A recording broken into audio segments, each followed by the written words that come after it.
Porque todo o que é nascido de Deus vence o mundo. E esta é a vitória que vence o mundo. A nossa fé. Quem é o que vence o mundo, senão aquele que crê ser Jesus, o Filho de Deus? Versículo 4 outra vez. Porque todo o que é nascido de Deus vence o mundo. Pessoal, vencer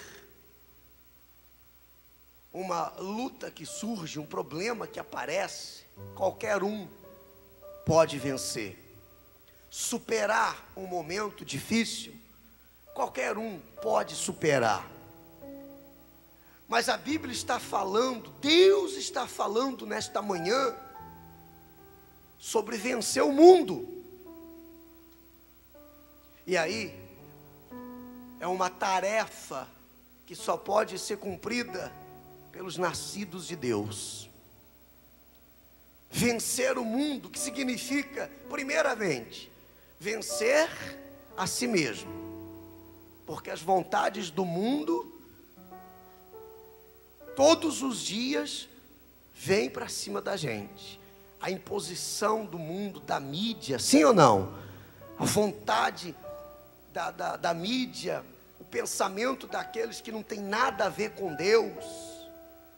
Todos os dias nós somos bombardeados pelas coisas desse mundo. E nós aprendemos também que aquele que quer ser amigo do mundo se torna inimigo de Deus. E aquele que quer ser amigo de Deus tem que se tornar inimigo do mundo. Não dá para manter dois relacionamentos e se dar bem ao mesmo tempo. Se nós queremos ser amigos de Deus, então devemos declarar-nos inimigos do mundo, não das pessoas. Não me interprete mal. Então quer dizer que eu não posso mais falar com ninguém que não vem na igreja, não posso mais conviver com pessoas que não são da igreja. Mas até dentro da igreja tem pessoas que são mundanas. Quem concorda? Não são pessoas que se denominam inimigos seus. Sabemos que existem casos assim. Quando a pessoa descobre que você é cristão, evangélico, se afasta com quem já aconteceu alguma coisa semelhante. Frequentava a sua casa, ia à sua casa, conversava com você, descobriu que é crente, se afasta. Não quero mais papo com você, vai acabar fazendo minha cabeça. Vai acabar fazendo uma lavagem cerebral que nem o pastor fez na sua cabeça. Quem está entendendo? É ou não é? Então não quero mais conversa. Só que ser amigo de Deus, pessoal, é estar convicto, estar certo que situações assim irão acontecer. Mas se eu quero vencer o mundo, o que é vencer o mundo? Vencer todas as coisas ruins e destruidoras que nele existem. Vencer o mundo é somente para aqueles que são nascidos de Deus. Porque o nascido de Deus, pessoal, daqui a pouco eu vou falar como nascer de Deus. Mas o nascido de Deus, ele agora assumiu um compromisso de fazer a vontade de Deus. Logo, ele não vai ficar mais preocupado com o que os outros pensam, com o que os outros acham. Ele tomou uma decisão, e essa decisão é a decisão mais sábia que ele poderia ter tomado em toda a sua vida. Ele tomou esta decisão de viver para Deus, e agora não se preocupa mais com o que os outros falam, com o que os outros dizem a seu respeito. Já o nascido do mundo, porque existem esses dois tipos de pessoas: o nascido de Deus e o nascido do mundo. O nascido de Deus faz a vontade de quem? A vontade de Deus. E o nascido do mundo faz a vontade de quem? É tão fácil, né? Não está fácil da gente entender. Se o nascido de Deus faz a vontade de Deus, o nascido do mundo faz a vontade do mundo. É aquela pessoa que vive preocupada consigo mesma, com o que os outros pensam, com o que os outros dizem, preocupada com a fama, preocupada com o dinheiro, vive em função de conquistas. Eu quero isso, eu preciso disso. O nascido do mundo diz assim: eu quero isso e pronto, acabou. O nascido de Deus diz: eu só quero se for da vontade de Deus. O nascido do mundo não está nem aí para as consequências. Ele visa os seus próprios interesses e ponto. O nascido de Deus mede as consequências. Mas espera aí, se eu fizer isso, e Deus? Deus vai estar no negócio? Deus vai estar abençoando? Porque senão eu não vou fazer. Tem essa preocupação, não sei se você entende. A pessoa que nasceu de Deus, que veio para a igreja, não só para ouvir, como nós já pregamos aqui, mas veio para a igreja para praticar aquilo que ela ouviu. Ela não mudou da noite para o dia, não chegou ontem com a pá virada e hoje já estava parecendo um santo. É um processo. Para alguns esse processo é mais rápido, para outros é o quê? É mais lento, mas dentro do coração há um desejo de mudar, de ser mudado, de ser transformado. O nascido de Deus tem compromisso com Deus. O nascido do mundo tem compromisso com o mundo. Ele está sempre preocupado, o nascido de Deus, em fazer a vontade de Deus. Já o que não é nascido de Deus está sempre preocupado em satisfazer os seus desejos, é dominado pelas suas vontades. A pessoa que ainda não nasceu de Deus, pessoal, ela, volta e meia, ela acaba fazendo o que ela, mesmo estando na igreja, aquilo que ela tinha por costume fazer quando estava lá fora. Porque não basta vir para a igreja, tem que nascer de novo. Nicodemos, um homem muito importante no meio da sociedade, um mestre da lei, ele ensinava as pessoas, ele pregava nas sinagogas, reunia os doutores, ensinava a lei, a palavra para as pessoas. Ele conhecia a lei de Moisés, a lei de Deus.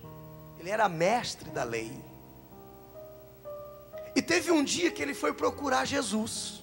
Ele ouviu falar de Jesus e ele foi perguntar para Jesus.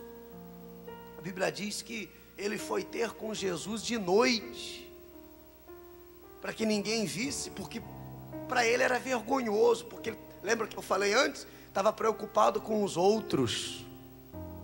O que não vão pensar de mim? O que não vão falar de mim? Quem está entendendo? Por isso ele foi à noite, na calada da noite, no escuro, um homem rico, importante, bem sucedido, respeitado, indo procurar Jesus, o filho do carpinteiro, o filho de Maria, nasceu lá numa manjedoura, mas ele sabia que Jesus tinha algo que ele não tinha. E quando ele chegou para o Senhor Jesus, querendo saber o que ele precisava para ser salvo, Jesus virou para ele e disse: não te admires, ô Nicodemos, de eu te dizer que precisa você nascer de novo. Aí ele ficou meio confuso, mas como é que eu vou nascer de novo se eu já sou velho?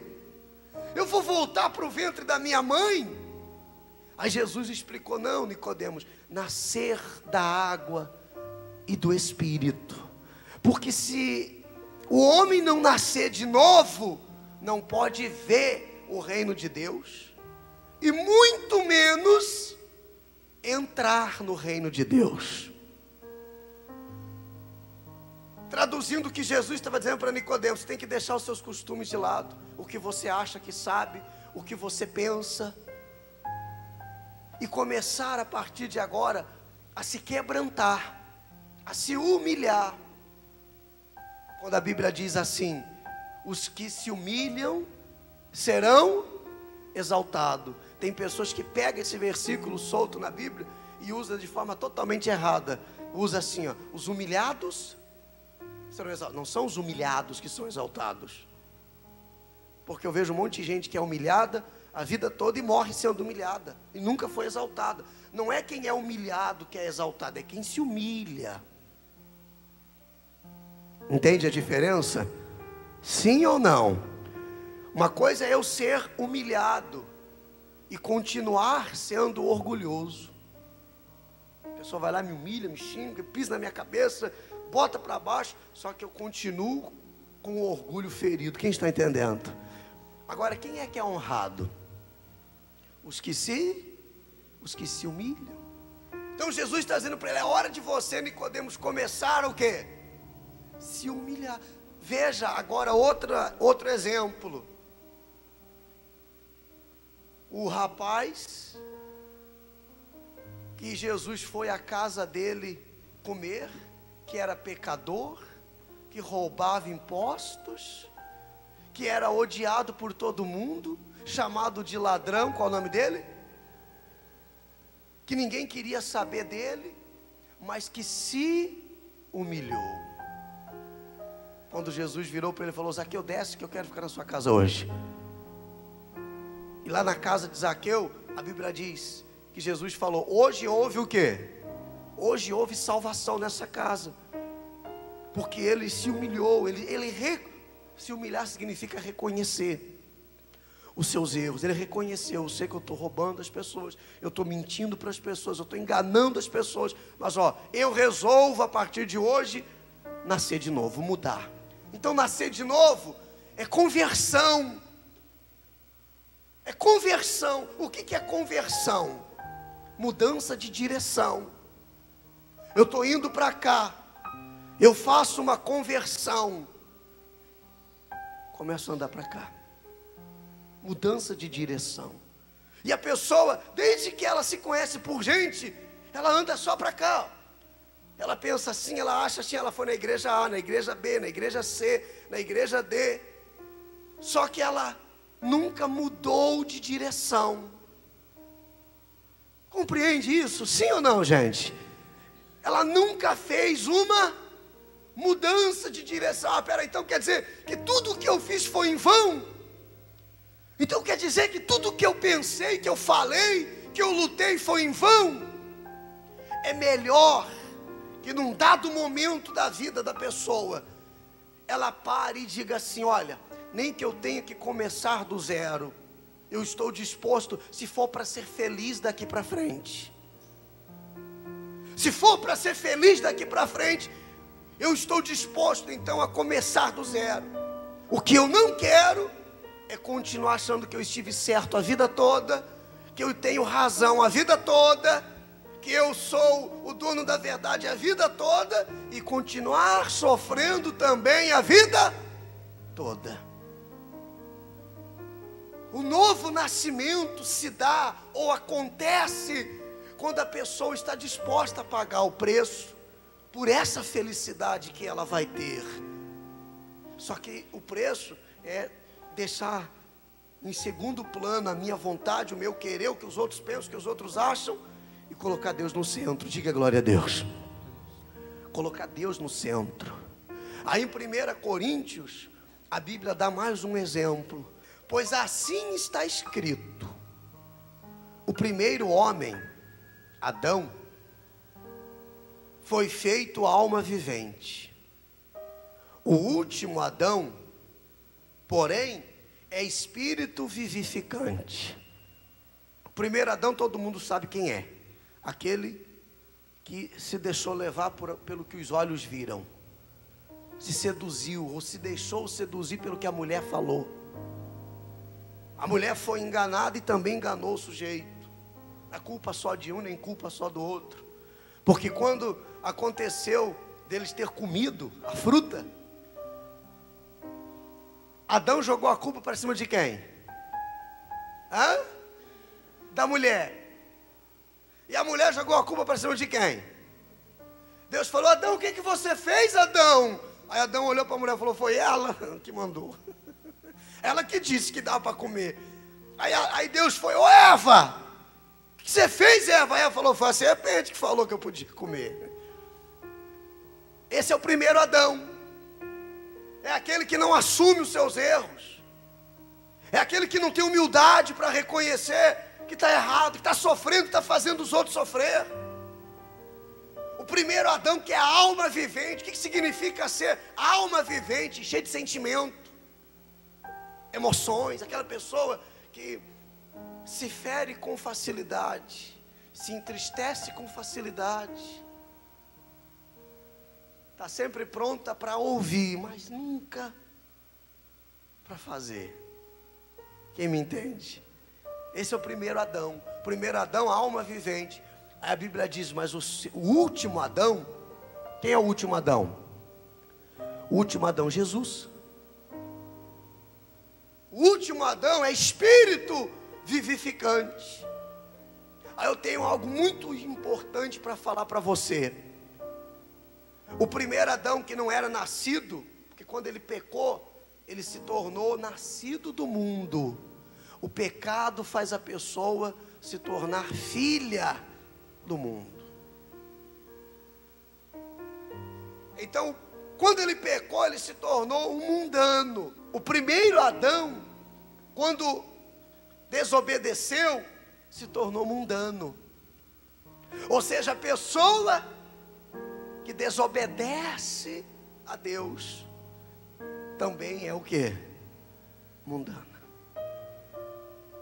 E aí se tornou alma vivente, cheio de sentimentos, de emoções. Aí começou a vir o medo, a vergonha. Ele olhou para si, viu que estavam nus, se cobriram. O pecado traz isso para a vida da pessoa. Quando eu falo pecado, falo de desobediência. Porque a desobediência é pecado em qualquer âmbito, em qualquer circunstância. Em qualquer coisa que a pessoa estiver desobedecendo, ela está o quê? Pecando. E o pecado traz isso, a desobediência traz isso. Traz vergonha, traz medo para a pessoa. Ela fica preocupada, a qualquer hora vai acontecer alguma coisa ruim por causa disso. Mas o último Adão, que é espírito vivificante, nos dá exemplo de que o primeiro Adão caiu no paraíso, fracassou no paraíso. Sim ou não? Faltava o que para eles? Nada, tinham tudo. Mas eles fracassaram lá. E veja que o último Adão, Jesus Cristo, venceu no deserto. Você vê que não é a circunstância, não é o lugar, não é o momento que a pessoa está vendo: eu me deixei levar por causa, olha só o que está acontecendo comigo. É que eu sofri muito quando era criança. É que eu fui muito judiada no meu último relacionamento. Esse é o nascido do mundo que sempre quer arrumar um pretexto. Quem entende? Não, mas o fulano me judiou demais, a fulana me enganou. Mas veja que o nascido do mundo fracassa no paraíso. Agora o nascido de Deus vence aonde? Vence no deserto. Jesus estava lá no deserto com fome, fraco, debilitado, fisicamente falando, debilitado, cansado, 40 dias de jejum. Satanás chegou para ele e falou: transforma essas pedras em pães. Quer dizer, tocou bem no ponto fraco. para despertar Jesus para o seguinte: você está passando fome, mas você pode transformar pedras em pães e comer. E a Bíblia diz que as investidas do diabo, por 1, 2, 3 vezes, não foram suficientes para fazer ele fracassar. Ele venceu lá no deserto, sozinho, não tinha ninguém com ele, não tinha ninguém para protegê-lo, para livrá-lo. Mas no deserto ele venceu, por causa do compromisso com Deus. Aí a pessoa vira assim: mas era Jesus, pastor. Naquele momento era de carne e osso, como eu e você. Os mesmos desejos e vontades que eu e você temos, inclusive. Só que o nascido de Deus, nós não lemos ali? O nascido de Deus vence o quê? Vence o mundo. Tudo que há nesse mundo que não presta. Só para continuar a leitura aqui, diz assim, ó, lá no versículo 46: mas não é primeiro o espiritual, e sim o natural, depois o espiritual. Primeiro nós fomos formados pessoas naturais. O Mário, filho do Silvino e da Rita, é um homem natural. Mas o Mário, filho de Deus, é um homem espiritual. Quando você nasceu do seu pai, da sua mãe, você vê, a Bíblia ensina que nós já nascemos no pecado. Quando nós viemos ao mundo, já viemos em meio ao pecado. Pessoas naturais, pertencendo ao mundo, formados e gerados pelos nossos pais. Deus não tem nada a ver com o meu nascimento, lá do meu pai e da minha mãe. Quem é o responsável por eu ter nascido? Meu pai e minha mãe. Agora, se eu quero nascer de Deus, eu tenho que começar a me sujeitar à vontade de Deus. Deus é responsável pela criação da humanidade lá, Adão e Eva. Responsável pelo meu nascimento é meu pai e minha mãe. Se eu quero ser de Deus, se eu quero nascer de Deus, ter as características de Deus, eu tenho que pegar a velha criatura, sepultar e começar com Deus uma vida nova. Isso não acontece de uma hora para outra, da noite para o dia. Ele diz: o primeiro homem formado da terra é terreno. Agora o segundo homem é o quê? É do céu. O primeiro homem, quando nós chegamos na igreja, que viviam conforme a nossa vontade, nossos costumes, o Nicodemos que foi lá procurar Jesus, terreno. Mas quando assume um compromisso com Deus, pertence a quem? Ao céu. Terreno pertence à terra,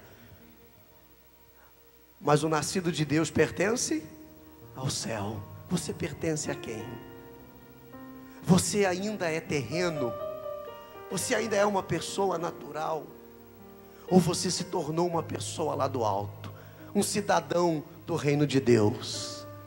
Você precisa desejar: Senhor, eu quero ser um cidadão do reino de Deus. Quem quer? Quem deseja? Só para a gente terminar, diz assim, ó: como foi o primeiro homem, o terreno, tais são também os demais homens terrenos. Imagina a gente ser igual a Adão. Ele está dizendo, Jesus está dizendo o seguinte: aquele que não nasce de Deus, que não se converte, é igual a Adão. O que Adão fez? Desprezou a bênção, desprezou o paraíso, desprezou a palavra, desprezou a ordem de Deus, desprezou Deus, desprezou tudo, trocou tudo por um momento.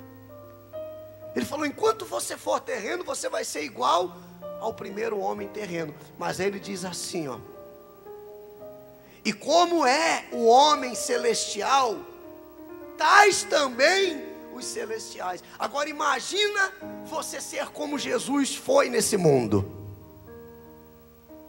Imagina. E ele está dizendo: olha, aqueles que são nascidos de Deus se portam como Jesus se comportava quando esteve nesse mundo. Ter a força que ele teve, o coração que ele teve, de poder perdoar, amar os inimigos, como ele ensina, porque amar os amigos não tem sacrifício nenhum, tem? Abraçar quem te abraça, dar carinho para quem te dá carinho, e orar pelos que te perseguem, consegue? Desejar o bem para quem fica o tempo todo desejando o teu mal, consegue? Só os nascidos de Deus.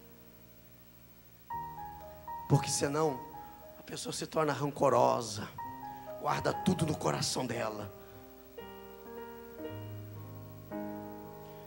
Como diz um ditado, né, lá no mundo: os que me ajudam, eu ajudo, e os que me atrapalham, eu não esqueço. Como foi o primeiro homem, o terreno, tais são também os demais homens terrenos. Agora, como é o homem celestial, tais também os celestiais. E assim como trouxemos a imagem do que é terreno, devemos agora trazer a imagem do que é celestial. Se um dia tivemos a imagem do primeiro Adão, agora temos que mostrar a imagem do segundo Adão, que é quem? Que é Jesus. Quando chegamos à igreja, quando chegamos à presença de Deus, a gente era como o primeiro Adão. Todos éramos assim. Todos éramos assim. Não importa quem seja. Mas eu nunca fiz o mal para ninguém, eu nunca prejudiquei ninguém. Todos éramos como o primeiro Adão. Até o dia que de fato e de verdade nos convertemos.